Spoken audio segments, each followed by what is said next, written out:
파이낸셜 컨디션이 굉장히 루슨이라는 표현이었어요. 완화적으로 바뀐다. 근데 파이낸셜 컨디션이 루슨한다는 얘기는 금융 환경 완화 이렇게 해석할 수도 있지만 자산 시장이 준동을 한다는 얘기예요. 아, 네. 그래서 자산 시장이 준동하는 게 프라이스드 인이라는 표현을 쓰거든요. 가격에 반영이 된다는 얘기예요. 그러면 자산 가격이 뛰어오를 수 있잖아요. 네. 근데 이게 자산 가격이 뛰면 인플레이션 시즌 2 생길 수 있어요. 중국 얘기도 좀 여쭤보고 싶은데, 예. 네, 아까 전에 4월에 엔달러가 이제 엔화, 그러니까 그 환율이 이렇게 치솟았을 때, 네. 당시에 위안은 안정화가 됐었다고 말씀하셨잖아요. 네네. 네, 근데 이번에 위안도 같이 약세다. 네. 그러면 이제 중국이 소극적으로 참여하고 있는 것 같다라고 말씀을 해주셨는데, 네. 그럼 왜 이번에는 소극적으로라도 참여를 하는 겁니까? 그러니까 제가 뭐 직접 그분들한테 물어본 적은 없어서 네. 잘 모르겠지만 그냥 제가 봤을 땐 이런 게 있는 것 같아요. 그 4월하고 6월 지금의 차이는요. 그 앞에 여러 개의 사연이 있어요. 첫 번째는 바이든 행정부에서 중국에 대해서 전기차 관세 100% 때렸죠. 근데 사실 뭐 아마 다들 아시겠지만은 중국한테 미국이 전기차 수입하는 비중이 크지 않으니까 그건 쇼야 이랬는데 네네.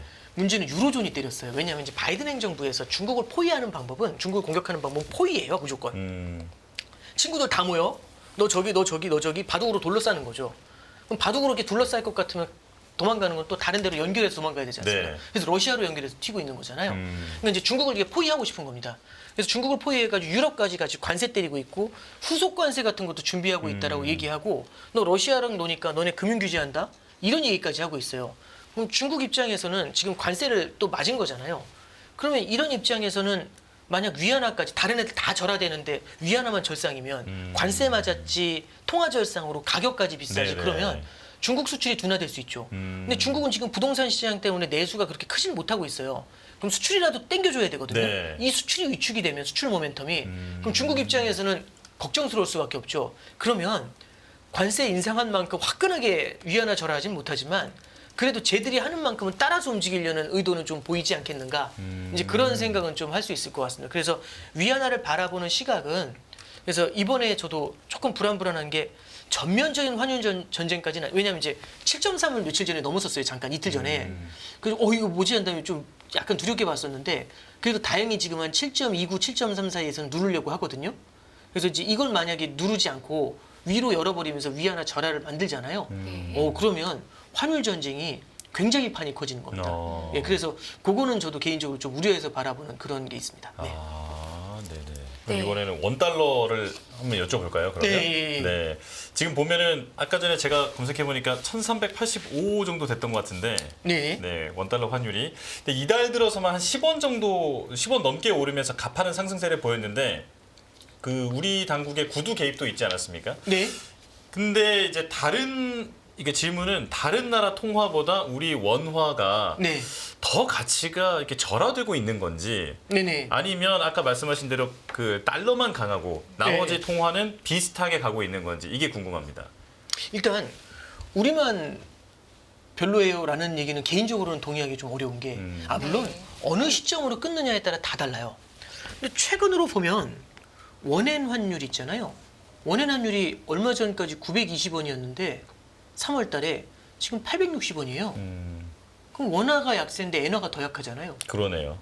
그러면 우리만 약해요라는 말은 사실 말이 틀린 얘기가 될 수 네네네. 있죠. 그리고 또 하나는 지난 2달만 보면 우리나라보다 멕시코 페소화가 더 약했어요. 브라질 헤아라도 약했고. 그런 나라하고 비교하면 어떻게 이게 아니라 멕시코 페소랑 브라질 헤아는요. 바이든 행정부가 들어오면서 IRA라는 걸 하잖아요. 네. 그러면서 니어쇼어링이라고 해서 미국에 인접한 국가들한테 굉장히 많은 혜택을 줬어요. 네. 그게 그 국가들한테는 외자의 유입을 불러왔고 이 외자의 유입 때문에 해당 국가 통화가 강세를 보였단 말이죠. 그래서 원화 대비 달러가 셌잖아요. 지난 2년간. 그 달러보다 페소화가 더 셌어요. 헤아라가 더 셌고. 네. 근데 최근에 보면은 딱 2달 만에 페소하고 헤아라가 많이 무너졌습니다. 그게 달러 대비로도 무너졌고 원화 대비로도 약해요. 그러면은 굳이 지난 한 달만 따지면 그 통화들이 더 약한 거죠. 왜 그 통화들이 약해요? 뭐 이렇게 물어볼 수 있는 거지. 네. 우리 원화만 뭐 엄청난 펀더멘탈의 문제가 있다? 물론 정도의 차이에 조금 차이는 있을 수 있는데 우리나라 원화 같은 경우는 일본은 다시 160엔을 넘었는데 원화는 1,400원을 넘지 않고 버티고 있잖아요. 네. 그래서 우리만 약세다라고 얘기하기는 조금 어려운 것 같아요. 그럼 아무 문제 없냐? 아무 문제 없다는 얘기는 또 아니죠. 네. 근데 이게 결국엔 글로벌 달러 때문에 전방위적인 약세니까 우리 통화만 약세면 좀 더 심각하게 바라봐야 되는데 그 정도만 우리나라만의 어떤 크레딧 문제는 아니다. 우리나라만 한다 뭐 이런 얘기는 아니다라는 얘기죠. 네. 그런데 이제 그래도 그럼에도 불구하고 이제 환율이 올라가는 요인에 대해서는 좀 봐야 되겠죠. 네. 결국에는 통화는요 두 개를 봐야 되는데 그 국가의 성장하고요 그 국가의 금리인 것 같아요. 네. 지금 미국이 금리 인하한다는 것만큼 우리나라 기준금리 인하에 대한 기대가 굉장히 커져 있어요. 네. 8월 달이면 기준금리 인하 시작할 것이다 이렇게 얘기하시는 네. 분들도 있고 외국계에서는 8월 달 100%라고 하는 곳도 있어요. 그러면 8월 달에 기준금리 인하를 시작할 거다라는 예상이 나오면은 시장금리가 그걸 선반영하거든요. 지금 우리나라 10년짜리 국채금리가 얼마 전에 3.2까지 빠졌어요. 미국 금리가 지금 4.2, 4.3이거든요. 그렇죠. 그럼 미국하고 우리나라 기준금리가 아니라 10년짜리 시장금리 차이가 100bp가 차이가 나요. 이게 굉장히 큰 겁니다. 예전에 비해서 많이 확대돼 있어요. 그러니까 그렇죠. 많은 분들이 그 질문을 했어요, 저한테. 미국 금리 5.5, 우리나라 금리 3.5. 왜 돈 안 나가요? 근데 그게 단순히 그 기준금리만 볼 게 아니라 이게 시장금리를 보면 10년짜리 국채금리를 보면은 그 둘의 차이가 그렇게 크지가 않았어요. 그렇죠. 사실 5, 60bp밖에 안 되는데 네. 그게 지금 100bp까지 벌어진 겁니다. 그럼 이 100bp까지 벌어지잖아요. 그러면은 이게 원화 약세 압력이 기존보다 커질 수밖에 없어요. 이게 1번이고요. 두 번째는 우리나라는 기본적으로 중국하고 일본하고 수출 경합을 많이 하는 데다가 중국에 대한 수출 의존도가 여전히 높은 편이죠. 근데 지금 대중 수출이 잘 안 돼요. 네. 그리고 중국하고 일본이 엔화하고 위안화를 절하하잖아요. 우리나라가 그 통화의 움직임을 어느 정도는 일정 수준 추수하는, 그러니까 따라가는 경향이 높아요. 그럼 요 두 가지가 같이 들러붙으면서 원달러 환율이 재차 고공비행을 하고 있는 거죠. 근데 저는 개인적으로 조금 좀 그 우리나라 그 당국에서 이걸 굉장히 신경을 많이 쓴다고 보는 게 지난주 월요일이었나요? 이제 이게 그 주말 사이에 달러가 확 세지더라고요. 네. 그랬더니 월요일 날 아침에 딱 뭐가 발표가 되냐면 저기 국민연금하고 우리나라 저기 한국은행하고 통화수합 라인을 350억 달러에서 500억 달러로 늘려요. 이게 왜 그러냐면 국민연금은 그냥 아주 직관적으로 설명해 드리면 국민연금은 해외 투자를 할 수밖에 없잖아요. 그렇죠. 워낙 돈이 많으니까 해외 투자를 해야 되는데 해외 투자하려면 달러를 사서 나가야 되지 않습니까? 네. 그럼 이제 뭘 하냐는 거냐면 달러를 살려고 하면은 외환시장에서 국민연금이라는 큰 고래가 달러를 확 빨아들이면 우와 국민연금이 산다 이거잖아요. 근데 그게 심리가 환율이 막 올라갈 때 달러가 모자랄 때 국민연금이 빨아들이면 와 이런 생각이 드니까 그럼 환율이 막 치솟아요. 네. 그때 이제 한국은행이 얘기하는 거죠. 사지 말고 우리한테 빌리세요. 렌탈 하세요. 이거잖아요. 그럼 이제 350억 달러만큼 렌탈을 했단 말이죠. 그러면 1년간 렌탈이거든요. 350억 달러 1년간 쓰시고 그런 다음에 나중에 350억 달러 주세요. 그럼 1년 후에는 이 정도의 외환시장의 혼란은 사라졌을 거지 않습니까? 그럼 그거 돌려받으면 되는 거죠. 그래서 지금 당장 사지 않고 한국은행한테 외환보유고에서 빌려 쓰는 거예요. 네. 근데 그거를 500억 달러로 한도로 늘린 겁니다. 그럼 150억 달러를 더 안 사도 되죠. 500억 달러만큼 렌탈하세요. 네네. 이제 이렇게 얘기해 주는 거거든요. 그러니까 이게 뭐냐면 선제적으로 그런 걸 딱 대응을 해주면서 눌러버리잖아요, 환율을. 그러면 이제 환율이 그때 그날 아침에 1395원 막 이렇게 튀려고 하는 걸 한 번 이렇게 살포시 눌러주는 겁니다. 그 이제 그런 것들은 당국의 의지 있는 시그널을 보여주는 데는 도움을 줄 수가 있죠. 네. 지금 금융당국에서는 1,400원을 안 넘기게 하려는 심리적으로 뭔가 좀 지켜주려고 하고 있는 그런 개입이 좀 있는 것 같은데 지금 말씀해 주신 것처럼요. 아, 네네. 그런데 시장에서는 아까 말씀해 주신 것처럼 한국의 10년물 국채금리는 떨어져 있고 네. 이거는 어쩌면은 8월부터 금리 인하를 해야 될 수도 있다라는 걸 이미 반영하고 있다라고 보시나요? 시장의 기대는 지금 1,400원에 육박하는 지금의 환율은 네. 한국이 미국보다도 먼저 선제적으로 금리 인하에 나설 것이다라는 것을 반영한 값이다 이렇게 예, 보시나요? 저는 지금 그러니까 뭐냐면 지금 우리나라 기준금리가 3.5인데 네. 우리나라 국채 10년짜리 금리가 3.2까지 내려왔다는 건요. 한 차례 어쩌면 두 차례 인하를 반영했을 수도 있어요. 근데 네. 제 개인적으로 봤을 때는 한 차례 인하 정도를 일단 선반영한 것 같고요. 8월 11월 두 차례 인하될 것 같지 않아라는 정도를 좀 선반영하고 있는 게 아닌가 개인적으로 좀 생각을 해요. 근데 이게 선반영한 거하고 반드시 그렇게 된다는 건 또 다른 얘기입니다. 왜냐하면 금리 인하 할 줄 알았는데 안 하면서 되돌리는 경우들이 의외로 많거든요. 그리고 이제 두 번째는 되게 이제 지금 질문해 주신 게 사실상 그 질문이 자연스럽게 미국보다 우리가 금리 먼저 내린다는 거냐 이제 이 질문으로 이어질 수가 그렇죠. 있거든요. 네. 네. 근데 이게 뭐냐면 옛날에 비해서 통화 정책의 시차가 굉장히 많이 줄었어요. 근데 시차가 줄은 건 옛날에는 이 시차라는 게 금리 인하하면 그 효과가 언제 나타나요? 이게 통화 정책의 시차거든요. 네. 근데 요즘은 그게 아니라 금리 인하 전에 금리 인하 시사만 해도 사람들이 너무 좋아해요. 금리 인하 한 것처럼. 아. 그 이상으로 좋아해요. 그래서 선반영을 굉장히 빠르게 해요. 예. 그러니까 뭐 이제 너무 빠르게 선반영을 하다 보니까 금리 인하를 시사만 해도 거의 금리 인하 효과가 나오거든요. 적어도 자산 시장에서는. 네. 그러면 이 연준이 쓰는 방법 중에 보면은 금리 인하를 하잖아요. 이번 FOMC에서 금리 인하를 한다. 그럼 지난번 FOMC에서는 어느 정도 시사를 해줘야 돼요. 어느 정도는 가능성을 굉장히 많이 열어줘야 다음 달에 금리 인하 해볼 수도 있어요. 이 정도는 얘기를 해놔야 시장이 움직이는 걸 보고 너무 이상하면 금리 인하를 안 할 수도 있죠. 왜냐면 이제 인하한 다음에 돌릴 수는 없잖아요. 미안 실수 다음 달에 올릴 수는 없잖아요. 그래서 인하를 시사하면서 그냥 예상했던 정도의 움직임이 나타나면 그냥 인하를 해버려요. 그러면 이제 예를 들어서 연준이 9월 달에 금리 인하를 만약 한다. 그러면 8월 1일 날 우리나라 시간으로 8월 1일 날 예정되어 있는 FOMC에서 금리 인하를 어느 정도 예고하는 발언을 하겠죠. 네. 그 시그널을 주겠죠. 그러면 그 시그널을 머금고 시장 금리가 내려올 거예요. 그러면은 우리나라 같은 경우도 금리 인하를 하기가 여건이 형성이 될 수가 있죠. 그래서 그렇죠. 먼저 할 수 있냐? 뭐 직전에는 먼저 할 수 있다고 생각해. 그러니까 뭐 한 달 먼저 했다. 뭐 그건 가능하다고 봐요. 근데 그 한 달 먼저도 어느 정도는 금리 인하에 대한 굉장히 강한 컨빅션이 있으면 미국에 아, 예. 그럼 우리나라도 이제 할 수 있다. 뭐 요 정도로 정리를 할 수 있을 것 같고요. 반대로 미국이 굉장히 불확실해요. 예를 들어서 다음 달 미국의 소비자 물가 지수가 점프업을 했어요. 퍽 뛰었어요. 그래서 미국 시장 금리가 딱 튀고 야 무슨 9월 금리 인하 같은 소리 하고 있어 이 분위기가 돌잖아요. 그럼 8월 금리 인하 쉽지 않아요. 거기서 금리 인하 치고 들어가면 외환 시장이 불안할 수 있거든요. 그렇죠. 원래 한국은행에서 이제 요즘은 이제 이런 게 기억이 잘 안 나는데 이게 2월 4월 금통이었을 것 같아요. 이제 4월 금통인가 그때 어떤 얘기가 있었냐면 한은 총재 그 기자 간담회에서 한은 총재께서 그 얘기를 해요. 이게 미국하고 우리나라하고의 금리 차 얘기를 할 때 이제 그걸 매번 금통위 때마다 그 질문을 항상 했거든요. 그러니까 그 질문 이제 그만 좀 하시면 안 되냐고. 금리 차 말고도 다른 여러 요인이 있지 않냐. 그거 이제 다 알고 계시지 않냐. 이제 그렇게 얘기를 하셨는데 얼마 전에 한은에서 이제 코멘트가 어떤 게 나왔냐면 내외 금리 차에 좀 신경을 써야 된다. 이 얘기가 나와요. 그럼 약간 두 개가 배치잖아요. 이거 말고 여러 개가 있어요. 그게 아니라 네네. 갑자기 내외 금리 차에 신경 써요. 이 얘기를 한다는 얘기가 왜 그러냐면 사람들이 민감하게 생각할 때는 그 이슈가 터지면은 시장에도 반영이 세게 돼요. 이게 무슨 얘기냐면 다들 뭐 이제 어떤 이슈가 있는데 그 이슈 아무도 신경을 안 쓰는데 그게 딱 터지잖아요. 그러면 그 이슈 신경도 안 써요. 그게 시장에 반영이 잘 안 되는데 다들 그것만 바라보고 있는데 그게 딱 터지잖아요. 그러면 다들 그것만 신경 쓰면서 시장이 막 요동을 치거든요. 지금은 환율이 1390원, 95원 이렇게 올라가면 심리적으로 다들 외환시장만 쳐다봐요.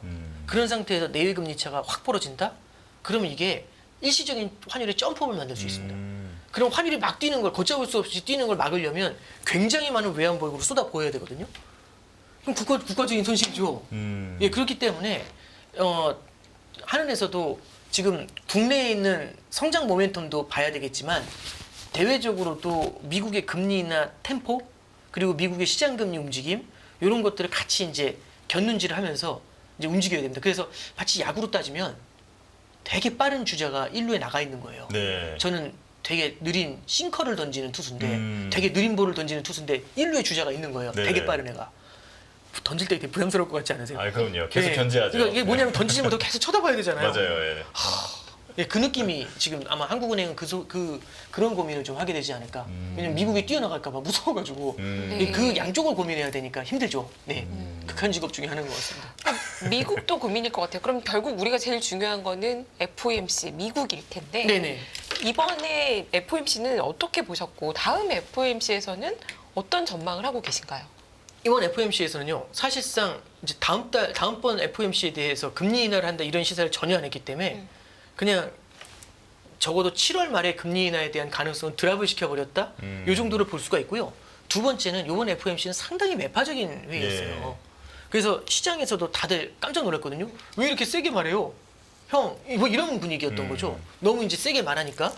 그 이제 그 연준에서 특히 이번 FOMC의 가장 큰 백미는 올해 한 번밖에 안 내릴 거예요. 이거였잖아요. 그랬더니 시장이 거짓말 이러면서 두 번을 반영하고 있어요. 그렇죠. 근데 네. 이것도 참 독특한 게 말하자마자 거짓말이라면서 도전한 경우가 별로 없었는데 이번에는 말하자마자 다들 거짓말 전체가 거짓말이라고 그 파월 의장 기자간담회에서도 거짓말 그 거의 유라이어라는 말을 안 해서 그렇지 계속 느껴지는 게 그날 소비자 물가 지수가 발표됐어요. 아, 예. 5월 소비자 물가 지수가 되게 드라마틱하게 좋게 나왔거든요. 그랬더니 네. 다들 물어보는 게 요번에 저희 점도표 찍으신 거 반영한 거예요? 다 이렇게 물어보는 거예요. 그렇죠. 되게 비꼬는 것처럼. 네. 그랬더니 파월 의장이 말 잘했어야 되는데 반영했을 수도 있고 안 했을 수도 있고 이렇게 얘기하는 거죠. 안 했을 가능성이 높다는 식으로 발언을 했죠. 오히려. 그러니까 이제 네. 그렇죠. 이제 근데 이제 그것도 두루뭉실하게 시간상. 얘기하니까 네, 네. 사람들이 그렇게 듣죠. 못했단 얘기네. 네. 이렇게 네. 듣는 네. 거죠. 안 했단 얘기네. 그럼 그거 반영했으면 두 번이었네. 네. 이렇게 얘기를 하는 거죠. 그러니까 시장에서 알아서 그냥 두 번을 찍는 거죠. 그러니까 그런 거 매파로 할 거면 그런 발언을 클리어하게 해줘야 되는데 그걸 제대로 이제 못 해준 거죠. 근데 이제 거기서 이제 기자회견에서 질문이 하나 하는데 거기서 약간 속마음을 들킨 게 워싱턴 포스트 기자 한 분이 질문을 해요. 아니 근데 이제 금리 인하 얘기 그렇게 많이 하는데 한 번이든 두 번이든 좋다. 금리 인하라는 게 어떤 영향을 줄 거라고 생각해요? 딱 이렇게 물어봐요. 네. 근데 그 질문을 하니까 당황했어요. 약간 당황한 표정이었는데 약간 말을 더듬더라고요. 근데 한 얘기가 뭐냐면 이렇게 얘기하더라고요. 파월 의장이. 금리 인하를 하면 일단 금융 환경이 완화적으로 바뀐다. 파이낸셜 컨디션이 굉장히 루슨이라는 표현을 써요. 완화적으로 바뀐다. 근데 파이낸셜 컨디션이 루슨한다는 얘기는 금융 환경 완화 이렇게 해석할 수도 있지만 자산 시장이 준동을 한다는 얘기예요. 아, 네. 예. 그래서 자산 시장이 준동하는 게 프라이스드 인이라는 표현을 쓰거든요. 가격에 반영이 된다는 얘기예요. 그러면 자산 가격이 뛰어오를 수 있잖아요. 네. 근데 이게 자산 가격이 뛰면 인플레이션 시즌 2 생길 수 있어요. 그러니까 이제 이런 것들이 좀 걱정이 되겠죠. 그래서 이제 파월 의장한테 이제 파월 의장도 결국에는 지금 걱정하는 것 중에 하나가 여기서 만약 금리를 인하했었을 때는 자산 시장은 어떻게 움직일까? 그럼 다들 그럼 엔비디아 이 걱정보다 사실 엔비디아 빅테크보다도 연준은 부동산을 고민해요. 아. 네. 주택 시장이 계속 올라가잖아요. 예, 예. 이거 주거비 인플레이션을 직방으로 건드려 버려요. 그래서 이게 굉장히 두려운 거거든요. 왜냐하면 주택에 공급이 없는 상태에서 모기지 금리를 낮추잖아요.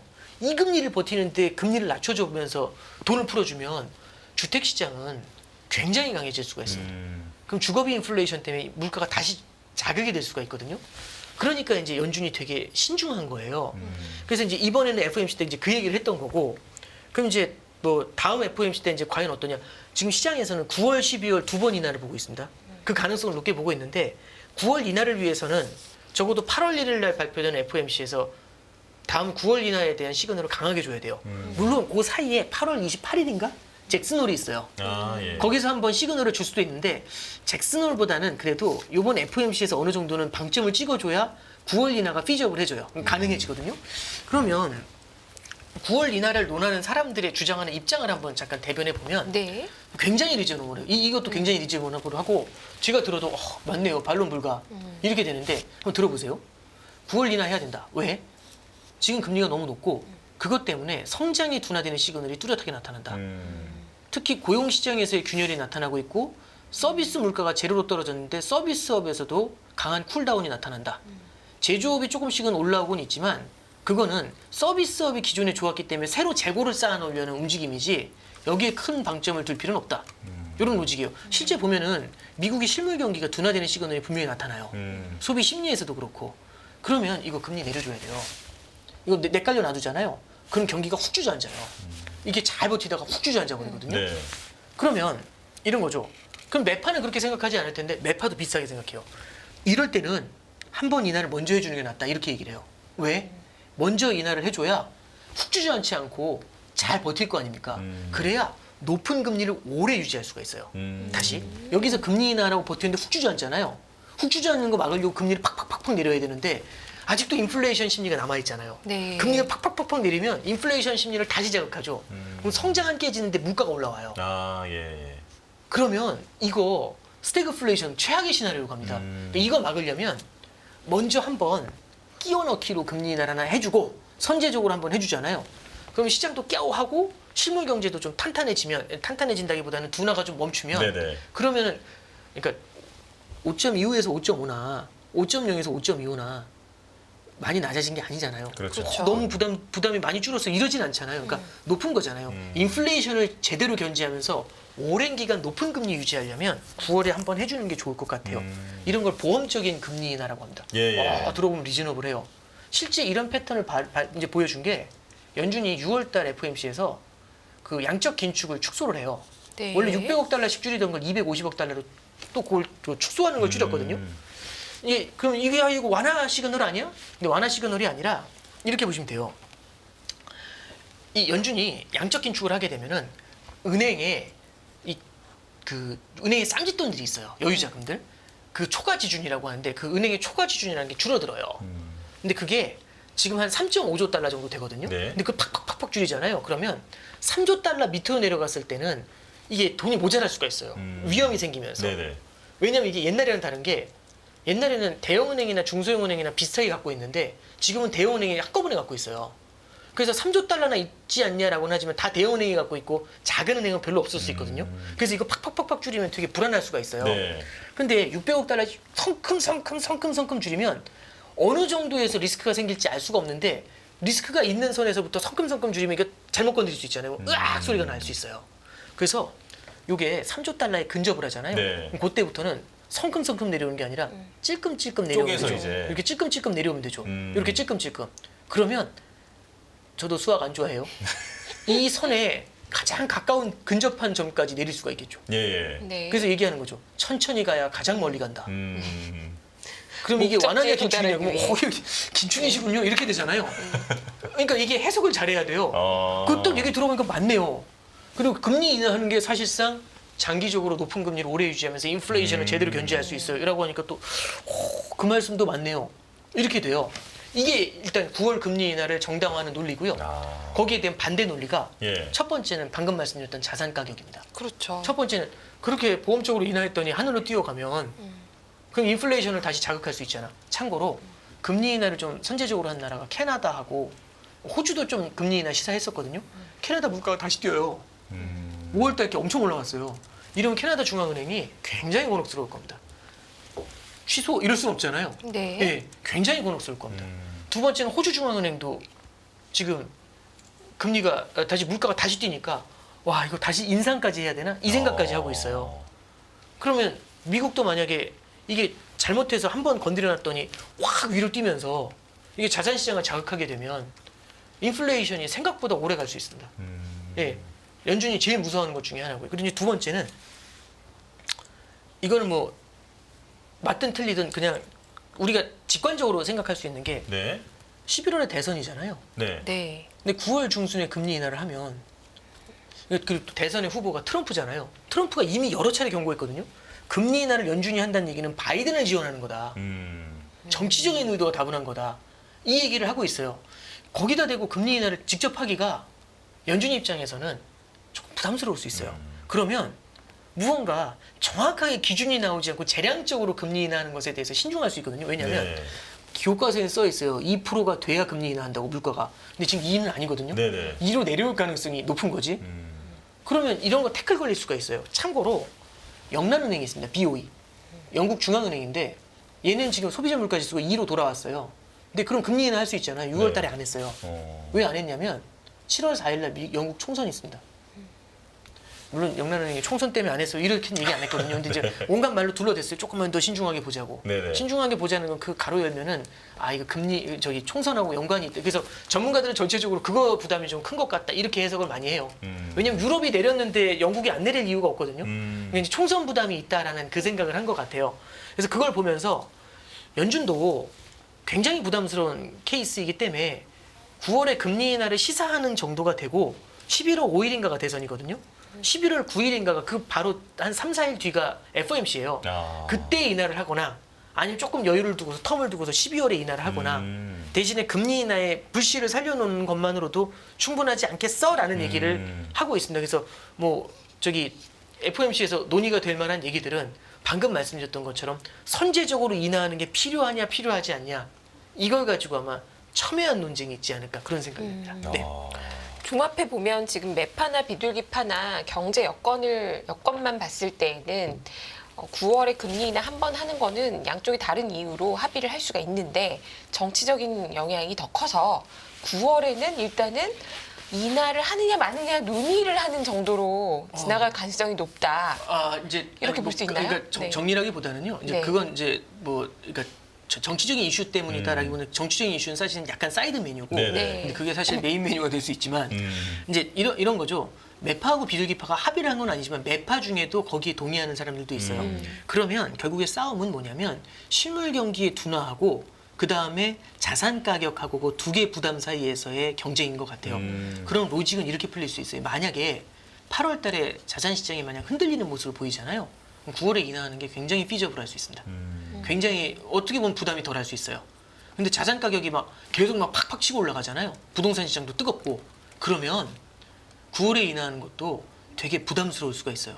왜냐하면 자산 시장이 뜨거운데 거기다 대고 금리 인하 패키지 터뜨리면 불에다 기름 붓는 거잖아요. 그래서 이런 점에서는 연준도 약간 데이터를 볼 때 물가 데이터, 성장 데이터도 보겠지만 자산 시장에 관련된 데이터도 아마 같이 주시를 하게 되지 않을까 그렇게 생각하고 있습니다. 네. 네. 자, 그럼 이제 시간이 그리 많지는 않지만 지금 네네. 또 온 세계가 주목하고 있는 그런 빅 이벤트가 있지 않습니까? 예. 트럼프 전 대통령과 바이든 현 대통령의 토론이 예. 이제 현지 시간으로는 내일인데 여기 관련해서 어떤 우리가 눈여겨봐야 할 쟁점이 있을까요? 이제 그 트럼프 대통령 토론회는 정말 볼 때마다 항상 깜짝깜짝 놀랍니다.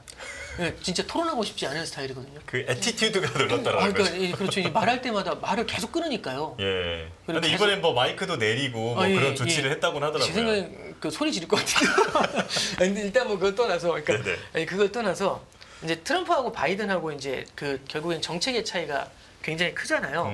트럼프 행정부에서 지금 이제 얘기하고 있는 건 그런 것 같아요. 몇 가지 논점들이 있는데 트럼프 행정부가 과거에 굉장히 히트를 쳤던 이유 중에 하나가 법인세를 대규모로 감면해 줬어요. 법인세 감면은 결국엔 기업들한테 부담을 줄여주는 효과가 있는 거죠. 네. 그 로직은 간단해요. 법인세를 감면을 하면은 감면된 만큼 기업이 캐시가 생기니까 그걸로 고용을 창출한다. 그게 실물 경제의 성장을 만들고 사람들이 잘 먹고 사니까 세금을 더 내서 법인세 감면한 거 이상으로 돈 번다. 이게 로직이거든요. 네. 그러니까 일단 주고 나중에 세금 많이 거치기를 기도합시다. 이 로직이에요. 근데 그렇게 안 거치죠. 그냥 네네네. 문제는 뭐냐면 고용을 창출하지 않고 자사주를 매입하잖아요. 그러니까 주식시장을 끌어올렸던 거죠. 그래서 사실 트럼프 행정부 당시에 주식시장이 S&P 같은 경우는 엄청나게 올랐어요. 예, 그때 당시 이제 그 모멘텀이 굉장히 컸었던 건데 이번에는 트럼프 행정부 무슨 얘기하냐면은 지금 미국 법인세가 21%로 돼 있거든요. 그거 트럼프 행정부에서는 15%로 낮추겠다고 얘기합니다. 바이든 행정부는 이거 28%로 올리겠다고 얘기합니다. 그러면 법인세를 갖다 바이든은 올리고 트럼프는 낮추겠다는 거잖아요. 네. 그럼 그걸 왜 올리고 낮추려고 할까? 미국의 재정 적자가 심해요. 그렇죠. 그래서 바이든 행정부에서는 부유세, 두 번째는 법인세 이 두 개 올려가지고 재정 적자를 커버하겠다. 근데 그걸로 커버 안 돼요, 사실은. 근데 그걸로라도 커버하겠다. 이거는 틀린 말은, 그러니까 그것만으로 커버는 안 되지만 그래도 틀린 말은 아니에요. 네. 근데 트럼프는 뭐라고 얘기하냐면 감세를 하고 있잖아요. 재정 적자 이렇게 심한데 네. 이거 말이 되나요? 그랬더니 트럼프 행정부에서 트럼프가 하는 얘기가 관세를 올리면 됩니다. 그렇게 그거 메우려면 관세를 200% 올려야 돼요. 근데 관세를 그렇게 올리면 어떤 일이 벌어질까요? 수입 물가가 올라가죠. 네. 그렇죠. 잠깐만요. 이것도 아까 얘기했던 로직이랑 되게 비슷한데 이게 그 뭐냐면은 법인세를 인하해 주잖아요. 예. 그럼 기업이 좋죠. 물론 그쵸, 기업이 예. 고용을 창출하면은 그게 개인한테도 좋은 거겠지만 일단 기업한테 뭔가 이익을 갖다가 전해주는 거잖아요. 그렇죠? 그렇죠. 근데 그것 때문에 관세를 올려요. 관세를 올리면 결국에는 그 관세를 누가 부담하는 거냐면 소비자가 부담하는 거죠. 수입 물가의 상승을 부를 테니까. 그렇죠. 네. 그럼 물가의 상승만큼은 사람들이 부담하는 거지 않습니까? 그럼 기업한테 페이버를 준 다음에 개인한테 그 돈을 빨아들이는 거죠. 근데 물가가 오른다는 얘기는 아까 무슨 말씀드렸냐면 모두한테 균등하게 다가온다고 말씀드렸잖아요. 네. 이건 누진이 아니죠. 그냥 비례죠. 그렇죠. 관세는 비례세잖아요. 누진세가 아니라. 네네. 가난한 사람한테 덜 해주고 이런 게 아니지 않습니까? 네. 그러면 법인세를 인하하면서 관세를 인상한다는 거는 어떻게 보면은 서민 경제한테는 굉장히 어려운 문제일 수 있고요. 이게 인플레이션을 굉장히 오랜 기간 유지하게 되는 그런 악재가 될 수가 있어요. 그래서 이거는 인플레이션을 재발하는 거 아니냐라고 얼마 전에 옐런 의장이 거기에 대해서 일침을 놨죠. 이제 그게 이제 첫 번째 트럼프 행정부에서 나오는 이슈인데 결국에는 재정 적자에 대한 얘기예요. 그러면 이제 우리가 재정 적자를 잠깐 생각을 해보면 재정 적자를 이제 보면은 미국이 재정 적자, 무역 적자가 높아졌던 적이 몇 차례 있었어요. 보통 재정 적자가 높아지는 이유가 재정 적자를 써가지고 막 물건을 사잖아요. 그러면 물건을 사다 보니까 해외 물건도 많이 사겠죠. 그럼 무역 적자가 생겨요.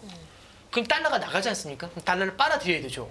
그럼 국채를 발행해서 빨아들여요. 그러면 국채 발행이 늘어나니까 국가 부채가 늘어나게 되잖아요. 그럼 또 재정 적자가 더 늘어요. 그러니까 재정 적자, 무역 적자가 세트처럼 이 순환해가지고 계속 같이 생겨나거든요. 그래서 과거에 보면은 미국도 재정 및 무역 적자가 트윈 데피시트라고 해서 쌍둥이 적자가 생긴 게 여러 차례 있었어요. 그럼 적자가 보통 생기잖아요. 그럼 그걸 해결해야 되죠. 일반적인 국가들은 적자 생기지 않으면 답이 없어요. 네. 근데 이제 미국은 약간 좀 달라요. 보통 이런 생각을 해보죠. 제가 예를 들어서 너무 과하게 과소비를 했어요. 네. 그래서 빚더미 위에 앉았어요. 그럼 보통 어떻게 하냐면 반성을 하죠. 너무 많이 썼다. 네. 허리띠를 졸라 매야겠다 이제부터. 내가 대우각성했다. 보통 이렇게 하잖아요. 잘못했다. 이거부터 시작하잖아요. 근데 미국은 좀 달라요.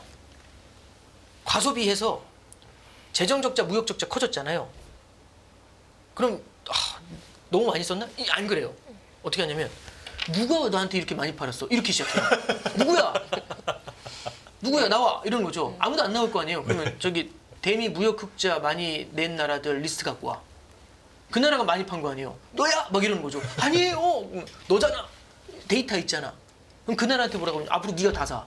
우리 거 네가 다 사. 그럼 네가 사면은 제 적자를 무역 적자를 뒤집을 수 있잖아요. 그렇죠. 그래서 80년대에는 일본이 거기에 들어왔었고요. 그래서 일본이 버블을 만들어서 그걸 사주잖아요. 네네네. 그리고 그 버블이 터졌고.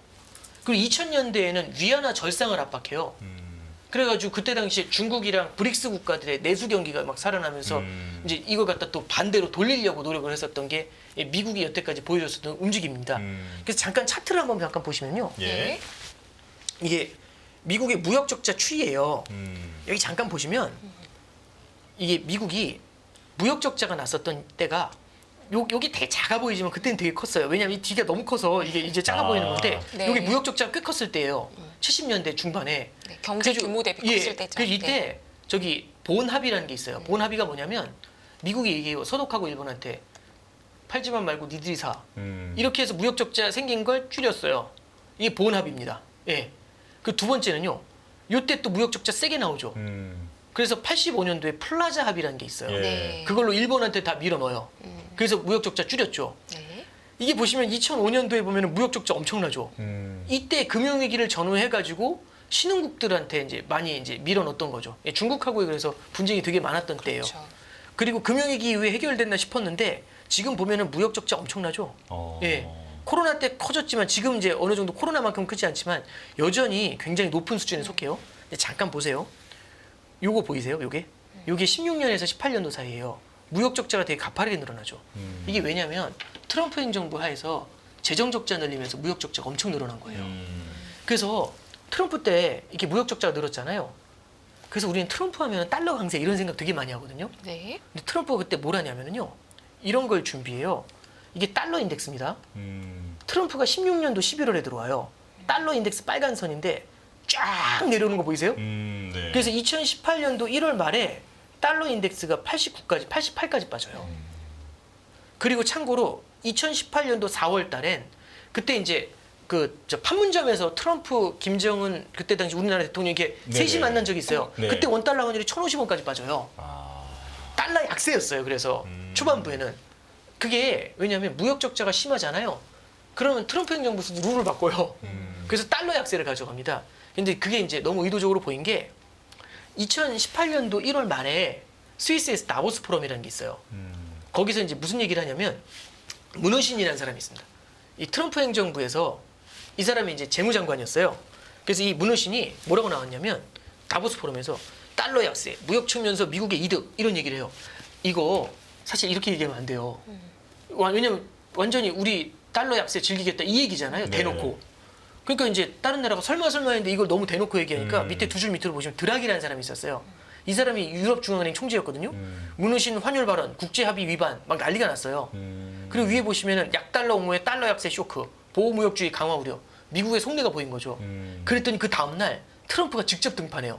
그래서 트럼프가 뭐라고 하냐면 약달러 발언을 뒤집어요. 아니 우리 다 강달러를 원해. 근데 맨 밑에 보시면 사람들이 뭐라고 평가하냐면 트럼프 강한 달러 언급했지만 속내는 약달러 이렇게 나오죠. 그러니까 트럼프 행정부에서 이런 걸 한 번씩 바꿀 때가 있어요. 잠깐 하나 더 보시면 네. 트럼프 행정부에서 예전에 라이트하이저라는 사람이 있었어요. 이 사람이 USTR 대표였거든요. 이 참모예요. 근데 이 사람이 최근에 하는 얘기들을 보면은 무슨 얘기가 나오냐면은 여기 밑에 한번 볼게요. 중간에 트럼프 경제참모 달러 가치 절하 구상 제2의 플라자 합의. 그러니까 이제 이게 무슨 말씀이냐면 제2의 플라자 합의급의 그런 걸 만든다라기보다도요. 일방적인 달러 강세에 대해서 한번 태클을 걸고 들어오게 될 것 같아요. 그럼 우리는 이제 마음속으로 달러는 계속 세질 것 같잖아요. 이럴 때 한 번씩 단기로 반대로 막 이게 휘저어버릴 수가 있거든요. 그러면 환율 변동성도요. 단기로는 되게 높아질 수가 있어요. 예, 그래서 이제 아마 제 생각에는 대선에 대해서는 아마 지금 워낙에 이 연합인포메이션의 전문가분들이 많으셔서 다양한 얘기를 이미 다 해주셨을 거예요. 예. 제가 굳이 말씀 안 드려도. 근데 지금 여기 말씀드렸던 내용들은 결국에는 환율하고 관련된 부분인데 이런 부분에서는 그래서 약간 소설처럼 들리실 수도 있지만 트럼프 행정부가 어쩌면 우리가 생각하는 것보다 의외의 패턴을 또 보여줄 수도 있다. 이런 점도 한번 같이 가능성의 영역에서 놓고서 한번 고민해 보시면 어떠냐. 그렇게 정리해 드립니다. 아, 네. 네. 정말 명강연이네요. 네. 네. 환율에 대해서 정말 쏙 빠져서 들었는데 혹시 실장님 뭐 질문 하나 더 있으실까요? 그 시청자분 질문 중에 이런 게 있었어요. 오늘 이제 굉장히 큰 얘기를, 큰 그림을 해주셨는데 네네. 저희는 또 단계 얘기를 안 여쭤볼 수가 그렇죠, 없잖아요. 만약에 7월 FOMC에서 9월에 인하를 안 할 수도 있다라는 시그널을 준다면 네. 자산시장에는 주식이든 채권이든 어떤 영향을 줄 거라고 보시나요? 저는 주식은 제가 뭐 커버해서 네. 말씀드리긴 그렇고요. 근데 또 뒤에 주식 전문가분들 계시니까 네. 주식은 그쪽하고 한번 좀 네. 말씀을 해주시면 좀 더 좋을 것 같고 전문성이 떨어지니까요. 전반적인 이제, 자산시장은 예. 어떻게 반응할까요? 채권 시장에서는 금리의 상승이 나타날 수가 있겠죠. 지금은 금리 인하에 대한 기대를 미국도 어느 정도는 반영을 하고 있어요. 근데 그걸 갖다가 그 기대를 깨버리는 거거든요. 그래서 저는 좀 오히려 FMC보다도 아까 말씀드렸던 잭슨홀을 조금 주시해야 된다고 보고, 왜냐하면 잭슨홀에서 지금 이번에 보여주려는 게 뭐냐면 이게 재평가를 한대요. 리어세싱이라고 나오거든요. 재평가를 하는데 뭘 재평가하냐면 통화 정책의 효과하고 통화 정책의 전달 경로를 재평가해 보겠다고 나와요. 그럼 요거는 이게 지금 시간 관계상 길게 말씀 못 드리지만 중립금리에 대한 고민을 좀 얘기하게 될 것 같아요. 네. 이게 어쩌면은 요번에 미국의 하반기 통화 정책에 있어서는 굉장히 중요한 분기점이 되지 않을까. 그래서 저도 그런 부분들을 조금 보면서 좀 대응해야 되지 않나 싶습니다. 네. 네. 자, 일부러 여기서 맞춰야 할 것 같은데요. 지금 저는 그 팀장님 보면서 느꼈던 게 말씀만 잘해주시는 게 아니라 연기를 좀 섞어주시니까 훨씬 재밌게 들었습니다. 뭔가 경제 감사합니다. 콘서트 같은 걸 하셔야 될 것 같아요. 그러니까요. 네. 예. 그런 거 망합니다. 팬들이 왜 많으신지 이쪽으로 느낄 수 아예 있는 조금 더 시간이었습니다. 한번 사업을 한번 벌려보시는 것같죠 아닙니다. 그런 네. 생각이 들 정도였습니다. 네. 자, 여기서 인사 나누겠습니다. 오건영 신한은행 WN 추진부 팀장님과 함께했습니다. 고맙습니다. 네, 감사합니다. 감사합니다. 안녕하세요. 이승입니다. 더 많은 영상을 보고 싶으신 분들은 화면 오른쪽에 있는 구독 버튼을 눌러주시기 바랍니다. 그리고 영상을 보시면서 좋아요는 필수인 거 아시죠? 항상 인포맥스 라이브를 사랑해 주셔서 감사합니다.